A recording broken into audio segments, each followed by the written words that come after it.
et bienvenue sur VE974. Je suis ravi de vous accueillir aujourd'hui pour un nouvel essai routier et pas n'importe quel essai, le premier Mercedes 100% électrique, le Mercedes EQC 400 AMG Line, et comme son nom l'indique, AMG 400 parce que 400 chevaux, 400 km d'autonomie. Donc on va faire un petit peu le tour en détail. Comme vous pouvez le voir, esthétiquement, il a quasiment aucune apparence d'une électrique. Il est très proche de ses homologues thermiques. On va faire le tour un petit peu en détail après. Ensuite, on va aller voir l'intérieur. On va faire un essai sur la route et on vous donnera tous les détails sur sa consommation et ses modes de recharge juste après. Pour l'instant, je voulais juste vous remercier parce que vous êtes de plus en plus nombreux à nous suivre sur la page YouTube, sur la page Facebook et sur le groupe. D'ailleurs, donc merci à tous. D'ailleurs, cette année, ça va être un grand cru, l'année 2020 pour les véhicules électriques parce qu'il y a énormément de sorties. On a énormément d'essais qui vont arriver. Donc, je vous invite à vous abonner à notre chaîne, à activer la petite cloche justement pour être au courant de tous ces prochains essais. Donc voilà. En attendant, on va faire le tour de cette EQC. C'est parti, suivez-moi. Donc comme vous pouvez le voir, on a ici une calandre ouverte, vraiment qui ressemble à une calandre 2 thermique, qui n'est pas forcément obligée sur un véhicule électrique. Et on a ce petit liseré bleu ici, qui reprend en fait un petit peu le E de EQC. Donc là, c'est la seule distinction qui montre que c'est une voiture électrique avec ce bleu électrique qui reprend vraiment le côté esthétique des voitures électriques. Mais sinon, même sur le capot avant, rien vraiment ne le distingue vraiment d'une voiture thermique. Et là, ici, il suffit simplement qu'on cache le EQC. Et sur toute la partie latérale, pareil, rien ne le différencie de ses homologues thermiques. Donc ça, c'est vraiment là-dessus que Mercedes a voulu jouer. Il faut qu'on reste sur une Mercedes avant que ce soit une voiture électrique. À l'arrière, pareil, aucune distinction que c'est un véhicule électrique, sauf l'absence de pot d'échappement. Sinon, ça pourrait tout simplement être un SUV thermique. Donc voilà, sur le niveau du design, c'est un gros bébé, tout dans l'arrondi, très beau, très imposant, très cossu. Mais le plus important dans cette voiture, c'est pas l'extérieur, c'est l'intérieur. On y va tout de suite, suivez-moi. On va aller se mettre à la clim parce que là, ça cogne. Avant de partir à l'intérieur, je voulais absolument vous montrer sous le capot parce que vous êtes très souvent très curieux de savoir ce qu'il y a sous le capot d'une voiture 100% électrique. Et bien là, Mercedes a vraiment joué le côté thermique jusqu'au bout. On retrouve un cache moteur comme sur n'importe quelle voiture thermique. On n'a même pas de coffre pour mettre les câbles. Donc ça, c'est un peu dommage. Et en dessous, si on enlève un peu ce cache, on retrouve ici le moteur électrique de l'avant. Donc on a un moteur ici de 200 chevaux accompagné de tout le système aussi de ventilation. Donc c'est une pompe à chaleur pour économiser la batterie. Voilà, ça c'est pour le sous le capot. On va aller voir l'intérieur. Comme je vous ai dit, il y a énormément de choses à voir à l'intérieur de ce Mercedes EQC. Voilà, on se retrouve à l'intérieur de cette EQC. Ce que je peux vous dire, c'est que déjà dans l'ensemble, c'est très bien fini. On a des beaux matériaux. C'est très très classe. Et surtout, ce qui est important, c'est que les possesseurs actuels de Mercedes, ou ceux en tout cas qui aiment l'intérieur Mercedes, ne seront pas dépaysés. On retrouve un petit peu ce qu'on trouve sur toutes les dernières Mercedes. Et on a surtout des très beaux matériaux, comme à l'habitude, sur ces derniers modèles. Donc avec du cuir, des belles surpiqûres. On a ici une sorte de néoprène avec quand même la surpiqûre dessus. Qui je pense va très bien vieillir, peut-être même mieux que le cuir, surtout ici dans un pays chaud, qui est face au pare-brise, donc ça c'est assez sympa. Le seul petit bémol de cet intérieur, c'est cette partie centrale avec ce plastique verni brillant, que personnellement j'adhère pas du tout, parce que c'est ultra salissant. Donc, dès que vous mettez vos doigts dessus, en fait ça laisse beaucoup de traces de doigts. Ça s'abîme assez facilement, juste avec des clés ou même des cartes de crédit que vous pouvez poser dessus. Je suis pas fan, mais voilà, c'est le seul petit bémol. Après, il y a plein de boutons, donc voilà, c'est propre à Mercedes. Les réglages du siège, comme à son habitude ici, avec les sièges ventilés et les sièges chauffants également. Les petits boutons multimédia, le trackpad tactile qu'on retrouve ici au milieu pour contrôler l'écran multimédia. D'ailleurs, cet écran multimédia qui est très bien fait, très fluide, L'écran il est en haute définition, c'est rare d'avoir des écrans de navigation et d'instrumentation avec une si belle définition, c'est vraiment joli. Pour mon choix personnel, je trouve qu'il y a trop d'informations, qu'il y a trop de menus, trop de sous-menus, mais ça ce n'est que mon avis. Si vous aimez cette ambiance où vous pouvez tout régler, tout configurer, dans ces cas-là, ça va vous plaire. Moi, je trouve que ça manque de sobriété, ça manque d'ergonomie. Mais sinon, dans l'ensemble, c'est vraiment bien fait. Vous avez les menus classiques, téléphone, navigation, le menu électrique, vous pouvez regarder votre consommation, la radio, le système multimédia qui se relie à votre téléphone en Bluetooth ou Apple CarPlay et Android Auto, donc ça c'est top. Le truc confort, alors là c'est top. Dans la version qu'on essaye aujourd'hui, la MG Line, on a les sièges massants qui vous massent les lombaires pour vous et votre passager pendant que vous conduisez. C'est juste génial. Là, Saint-Denis, Saint-Pierre, on l'a utilisé, c'est juste magnifique. Donc ça, c'est au top. Vous avez les petites apps, vous avez Mercedes Me. Bon, on a testé, pour l'instant, c'est très limité. On peut rien faire pour le moment. On espère que ça va amener à se développer. Souvent, les applications connectées à la Réunion, ça marche pas.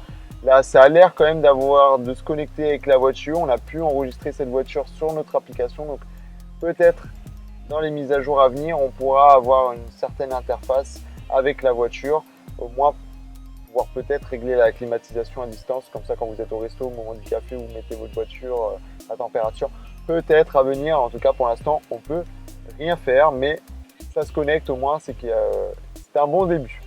Ensuite vous avez les réglages de la voiture, donc là vous pouvez tout configurer, hein, les designs des écrans et choses comme ça.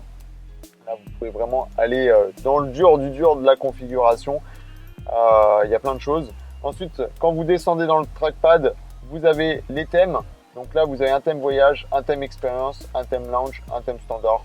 C'est des gadgets. Ça vous change un petit peu l'aspect des compteurs. Ça vous change, ça vous met en mode voyage, ça vous met tout de suite le GPS. C'est des petits gadgets, mais on va plus dire que c'est des raccourcis vers au lieu de configurer les écrans, hop, tout de suite, ça vous préconfigure en fonction de ce que vous allez faire. Si vous faites voyage, expérience, si vous voulez jouer un peu avec la voiture, lounge, ça vous met une belle ambiance un peu tamisée et ça vous met la radio, enfin la musique multimédia en principal sur l'écran multimédia. Voilà, des petits gadgets qui sont assez sympas, pas très utiles mais sympas. Et ensuite vous avez encore les favoris tout en bas. Vous pouvez configurer votre barre de favoris pour avoir des raccourcis directs sur ce que vous utilisez le plus souvent. Donc ça c'est pratique. Et surtout, vous avez également cette partie un peu directe sur les boutons, ici physique, donc, téléphone, navigation, radio, la voiture et un bouton favori que vous pouvez vous-même configurer. Donc ça, c'est assez pratique, ça évite d'avoir même à utiliser le trackpad, même s'il est très réactif, on gagne plus de temps à appuyer sur un bouton que d'aller chercher le menu qu'on veut. Donc ça, c'est assez pratique. D'ailleurs, en parlant de boutons, vous avez plein de boutons sur le volant. Donc voilà, le téléphone, le régulateur adaptatif avec suivi de ligne, donc là, conduite semi-autonome qui fonctionne vraiment très bien. On a pu le faire là, le test sur Saint-Denis, Saint-Pierre, ça fonctionne vraiment bien. On a un petit peu comme Tesla le système de changement de fil quand vous voulez doubler. Donc franchement, c'est bien fait, ça fonctionne vraiment très bien. Au-delà de ça, vous avez les palettes au volant. Donc on retrouve un petit peu aussi sur le Kia e-Niro et le Kona qu'on a pu tester dernièrement, qui vous permet de régler en fait la récupération. Donc vous avez C+, qui est la faction la plus roue libre, jusqu'à C-. Donc, vous voyez, vous avez 3 niveaux, donc le C+, le C normal, le C- et le C-, qui vous permet d'aller vraiment chercher le maximum de récupération et le gros frein moteur. Donc ça c'est quand même plutôt sympa. Si vous jouez avec les palettes quand vous redescendez d'une pente, vous pouvez lancer le roue libre et freiner tout simplement avec la palette, entre guillemets, freiner, vous allez récupérer de l'énergie avant le virage et ça vous fait un frein moteur sans utiliser vos plaquettes et vos disques de frein. Donc ça c'est franchement bien pensé, c'est au top. Voilà pour l'intérieur. Petit bonus pour cette voiture, pour cette version, la clim à l'arrière, ou même les passagers, ils ont tous les petits boutons pour pouvoir régler la climatisation derrière, la température et la puissance de climatisation. Donc ça c'est très bien pensé, c'est parfait pour les passagers. Donc là on est plutôt à l'aise derrière. Deuxième petit bonus, ce toit ouvrant. Grand toit ouvrant que vous pouvez complètement masquer, c'est le top. et que vous pouvez ouvrir entièrement ou entrebâiller. Donc, ça c'est une belle réussite. Sincèrement j'aime beaucoup à l'intérieur de cette EQC. Et on retrouve aussi beaucoup de volume quand même. Il y a beaucoup de rangement. Ici on a dans la console centrale, on a l'emplacement pour le téléphone, on a ici un grand coffre central et dans les portières, le rangement est quand même assez consistant et on a un grand coffre derrière, grande capacité avec même en dessous un sous-coffre et des petites astuces à la Mercedes, des petits crochets pour mettre les petits sacs, des choses comme ça. Vous avez même un cabas derrière, un cabas plastique là que vous pouvez pliable qui se trouve en fait dans le sous-coffre. Donc voilà, des petits trucs comme ça, des petites prises pour mettre une glacière électrique derrière pour vous rendre sur votre lieu de pique-nique le dimanche en famille. Voilà pour l'intérieur. On va aller faire le tour de l'île par les plaines comme à notre habitude pour voir la consommation. On va pouvoir vous donner combien consomme ce gros bébé. Pour l'instant, on a fait 5000 ampères. Tout ce que je peux vous dire, c'est que ça consomme beaucoup. C'est un gros bébé de 2 tonnes 500 et ça se ressent sur la consommation. En plus, avec 400 chevaux, je peux vous dire que ça tire bien sur la batterie. Mais tout ça, je vous donnerai tout ça en détail. Après notre tour de l'île, on se retrouve à Saint-Denis. À tout de suite.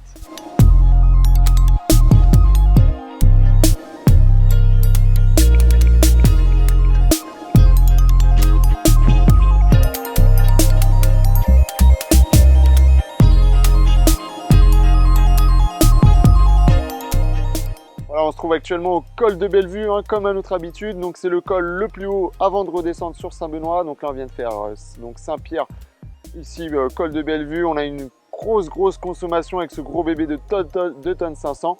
Consommation de 65 kWh au 100. Une consommation énorme et qui nous fait monter notre moyenne depuis Saint-Denis à 35 kWh au 100. Et on espère que cette moyenne va largement redescendre grâce à la redescente dans les bas à Saint-Benoît jusqu'à Saint-Denis. Et on va voir combien on aura consommé pour ce tour de l'île complet. Allez, on se retrouve à Saint-Denis. À tout de suite.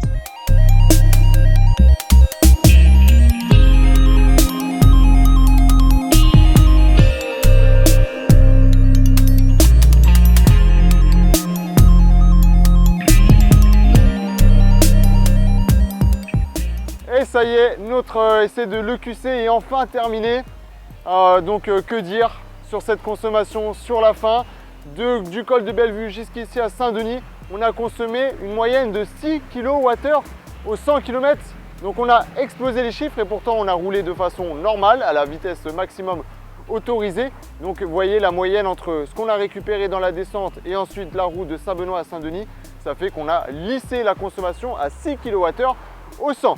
Ce qui nous donne une consommation globale pour un tour de l'île complet de 180 km de 24 kWh au 100. Donc c'est une consommation énorme, mais je vous avoue qu'en fait elle est bien plus basse que ce que j'imaginais, puisque dans les chiffres officiels on est à 22 kWh au 100 et grâce à sa récupération dans les rampes, on a pu descendre quand même à 24 kWh au 100. Donc franchement pour une voiture de ce gabarit, de cette puissance, chapeau bas.